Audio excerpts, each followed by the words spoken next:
নমস্কার। আজকে আমি আবার আপনাদের সঙ্গে শ্রী শ্রী ঠাকুর শ্রীরামকৃষ্ণের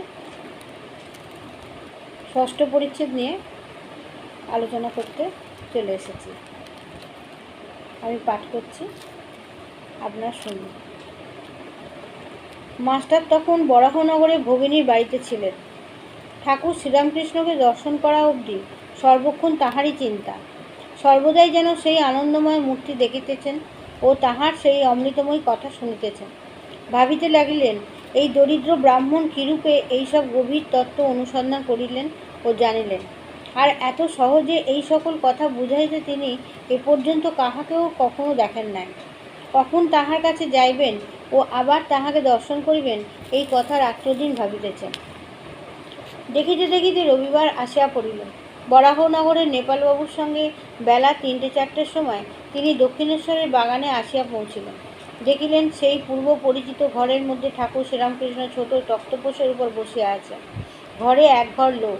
রবিবারে অবসর হইয়াছে, তাই ভক্তেরা দর্শন করিতে আসিয়াছেন। এখনও মাস্টারের সঙ্গে কাহারও আলাপ হয় না। তিনি সভা মধ্যে একপার্শ্বে আসন গ্রহণ করিলেন। দেখিলেন ভক্ত সঙ্গে সহস্র বদনে ঠাকুর কথা কহিতেছেন। একটি ঊনবিংশতি বর্ষ বয়স্ক ছোকরাকে উদ্দেশ্য করিয়া ও তাহার দিকে তাকাইয়া ঠাকুর যেন কত আনন্দিত হইয়া অনেক কথা বলিতেছেন। ছেলেটির নাম নরেন্দ্র। কলেজে পড়েন ও সাধারণ ব্রাহ্ম সমাজে যাতায়াত করেন। কথাগুলি তেজপরিপূর্ণ, চক্ষু দুটি উজ্জ্বল, ভক্তের চেহারা। মাস্টার অনুমানে বুঝিলেন যে কথাটি বিষয়াসক্ত সংসারী ব্যক্তির সম্বন্ধে হইতেছিল।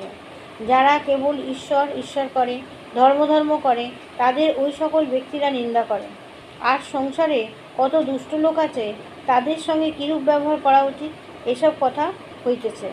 শ্রীরামকৃষ্ণ নরেন্দ্রের প্রতি বলছেন, নরেন্দ্র, তুই কি বলিস? সংসারী লোকেরা কত কি বলে, কিন্তু দেখ, হাতি যখন চলে যায়, পিছনে কত জানোয়ার কত রকম চিৎকার করে, কিন্তু হাতি ফিরেও চায় না। তোকে যদি কেউ নিন্দা করে, তুই কি মনে করবি? নরেন্দ্র, আমি মনে করব কুকুর ঘেউ ঘেউ করছে। শ্রীরামকৃষ্ণ, না রে, অত দূর নয়। ঈশ্বর সর্বভূতে আছেন, তবে ভালো লোকের সঙ্গে মাখামাখি চলে, মন্দ লোকের কাছ থেকে তফাৎ থাকতে হয়। বাঘের ভিতরেও নারায়ণ আছেন, তা বলে বাঘকে আলিঙ্গন করা চলে না। যদি বলো বাঘ তো নারায়ণ, তবে কেন পালাবো? তার উত্তর, যারা বলছে পালিয়ে এসো, তারাও নারায়ণ, তাদের কথা কেন না শুনি। একটা গল্প শোন। কোনো এক বনে একটি সাধু থাকেন, তার অনেকগুলি শিষ্য। তিনি একদিন শিষ্যদের উপদেশ দিলেন যে সর্বভূতে নারায়ণ আছেন, এইটি জেনে সকলকে নমস্কার করবে। একদিন একটি শিষ্য হোমের জন্য কাঠ আনতে বনে গেছিল। এমন সময় একটা রব উঠল, কে কোথায় আছো পালাও, একটা পাগলা হাতি আসছে। সবাই পালিয়ে গেল, কিন্তু শিষ্যটি পালালো না। সে জানে যে হাতিও যে নারায়ণ, তবে কেন পালাবো, এই বলে দাঁড়িয়ে রইল। নমস্কার করে স্তবতুতি করতে লাগলো। এদিকে মাহুতো চেঁচিয়ে বলছে, পালাও পালাও। শিষ্যটি তবুও নড়ল না। শেষে হাতিটা শুঁড়ে করে তুলে নিয়ে তাকে একাধারে ছুঁড়ে ফেলে দিয়ে চলে গেল। শিষ্য ক্ষতবিক্ষত হয়ে ও অচৈতন্য হয়ে পড়ে রইল। এই সংবাদ পেয়ে গুরু ও অন্যান্য শিষ্যরা তাকে আশ্রমে ধরাধরি করে নিয়ে গেল আর ঔষধ দিতে লাগলো। খানিকক্ষণ পরে চেতনা হলে ওকে কেউ জিজ্ঞাসা করলো, তুমি হাতি আসছে শুনেও কেন চলে গেলে না? সে বললে, গুরুদেব আমায় বলে দিয়েছিলেন যে নারায়ণী মানুষ জীবজন্তু সব হয়েছেন, তাই আমি হাতি নারায়ণ আসছে দেখে সেখান থেকে সরে যাই না। গুরু তখন বললেন, বাবা, হাতি নারায়ণ আসছিলেন বটে, তা সত্য, কিন্তু বাবা, মাহুতো নারায়ণ তো তোমায় বারণ করেছিলেন। যদি সবাই নারায়ণ হয়, তবে তার কথা বিশ্বাস করলে না কেন? মাহুত নারায়ণের কথাও তো শুনতে হয়। শাস্ত্রে আছে আপো নারায়ণ, জল নারায়ণ, কিন্তু কোনো জল ঠাকুর সেবায় চলে, আবার কোন জল আঁচানো, বাসন মাজা, কাপড় কাচা কেবল চলে, কিন্তু খাওয়া বা ঠাকুর সেবা চলে না। তেমনি সাধু অসাধু, ভক্ত অভক্ত সকলেরই হৃদয়ে নারায়ণ আছেন, কিন্তু অসাধু অভক্ত দুষ্ট লোকের সঙ্গে ব্যবহার চলে না। মাখামাখি চলে না। কারোর সঙ্গে কেবল মুখের আলাপ পর্যন্ত চলে, আবার কারোর সঙ্গে তাও চলে না। ওইরূপ লোকের কাছ থেকে তফাতে থাকতে হয়। একজন ভক্ত: মহাশয়, যদি দুষ্ট লোকে অনিষ্ট করতে আসে বা অনিষ্ট করে, তাহলে কি চুপ করে থাকা উচিত? শ্রীরামকৃষ্ণ: লোকের সঙ্গে বাস করতে গেলেই দুষ্ট লোকের হাত থেকে আপনাকে রক্ষা করবার জন্য একটু তমগুণ দেখানো দরকার, কিন্তু সে অনিষ্ট করবে বলে উল্টে তার অনিষ্ট করা উচিত নয়।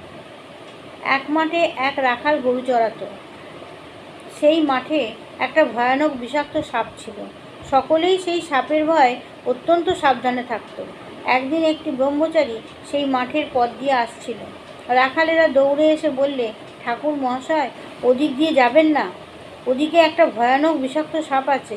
ব্রহ্মচারী বললে, বাবা, তা হোক, আমার তাতে ভয় নাই, আমি মন্ত্র জানি। এই কথা বলে ব্রহ্মচারী সেই দিকে চলে গেল। রাখালেরা ভয় কেউ সঙ্গে গেল না। এদিকে সাপটা ফণা তুলে দৌড়ে আসছে, কিন্তু কাছে আনা আসতে আসতে ব্রহ্মচারী যেই একটি মন্ত্র পড়লে অমনি সাপটা কেঁচোর মতন পায়ের কাছে পড়ে রইল। ব্রহ্মচারী বললে, ওরে, তুই কেন পরের হিংসা করে বেড়াস? আয়, তোকে মন্ত্র দিব। এই মন্ত্র জপলে তোর ভগবানে ভক্তি হবে, ভগবান লাভ হবে, আর হিংসা প্রবৃত্তি থাকবে না। এই বলে সে সাপকে মন্ত্র দিল। সাপটা মন্ত্র পেয়ে গুরুকে প্রণাম করলে আর জিজ্ঞাসা করলে, ঠাকুর, কী করে সাধনা করব বলুন? গুরু বললেন, এই মন্ত্র জপ কর, আর কারো হিংসা করো না। ব্রহ্মচারী যাবার সময় বললে, আমি আবার আসব। এই রকমে কিছুদিন যায়। রাখালেরা দেখে যে সাপটা আর কামড়াতে আসে না, ঢেলা মারে, তবুও রাগ হয় না, যেন কেঁচোর মতন হয়ে গেছে। একদিন একজন রাখাল কাছে গিয়ে ল্যাজ ধরে খুব ঘুরপাক দিয়ে তাকে আঁচড়ে ফেলে দিল। সাপটার মুখ দিয়ে রক্ত উঠতে লাগলো, আর সে অচেতন হয়ে পড়ল, নড়ে না, চড়ে না। রাখালেরা মনে করলে যে সাপটা মরে গেছে। এই মনে করে তারা সব চলে গেল। অনেক রাত্রে সাপের চেতনা হলো। সে আস্তে আস্তে অতি কষ্টে তার গর্তের ভিতর চলে গেল। শরীর চূর্ণ, নড়বার ক্ষমতা নেই। অনেক দিন পরে যখন অস্থি চর্মসার, তখন বাইরে আহারের চেষ্টায় রাত্রে একবার চড়তে আসতো। ভয় দিনের বেলা আসতো না। মন্ত্র লওয়া অবধি আর হিংসাও করে না। মাটি, পাতা, গাছ থেকে পড়ে গেছে এমন ফল খেয়ে প্রাণ ধারণ করত।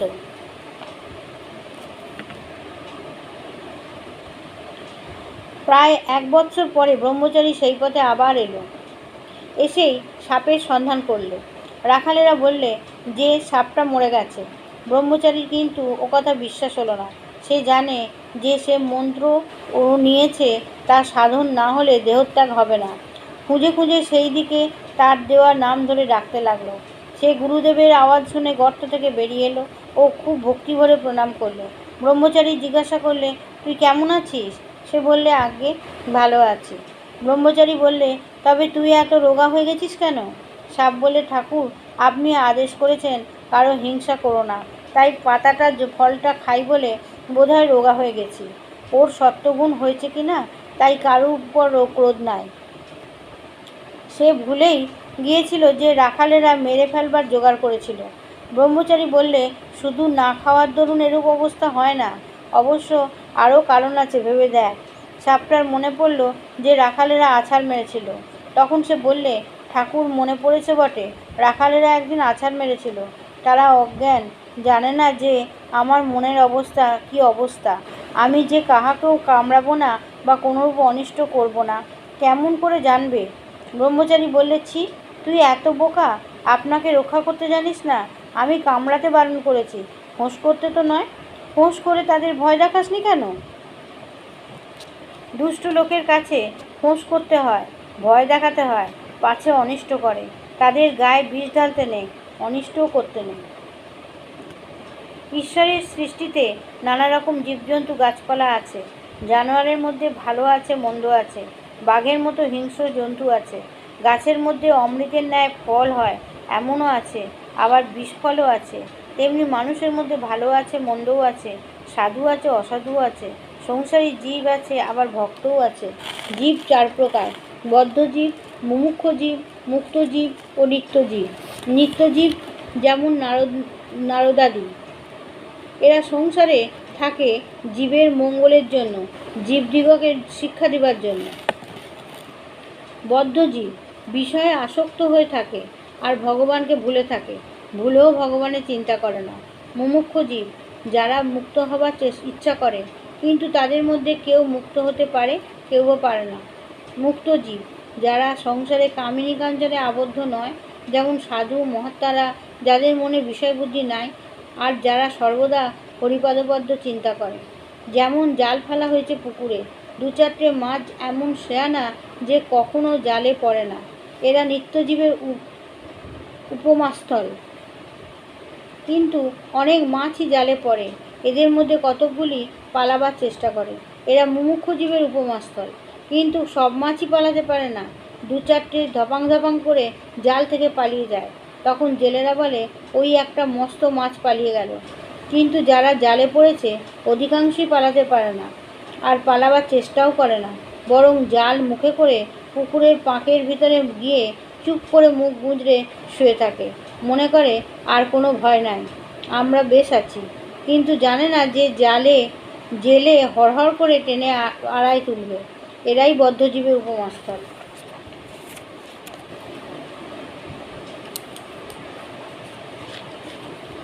সংসারী লোক বদ্ধজীব। বদ্ধজীবেরা সংসারে কামিনী কাঞ্চনে বদ্ধ হয়েছে, হাত পা বাঁধা।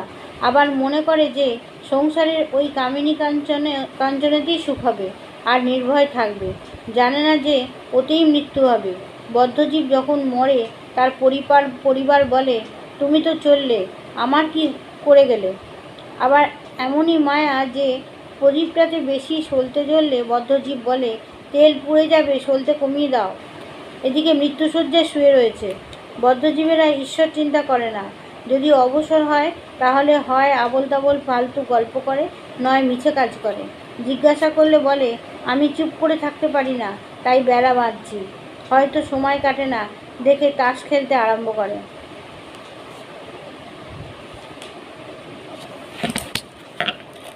নমস্কার, আজকে নিশ্চয়ই আপনাদের ভালো লাগলো। আগামী দিনে আবার সপ্তম অধ্যায় পড়ে শোনাবো।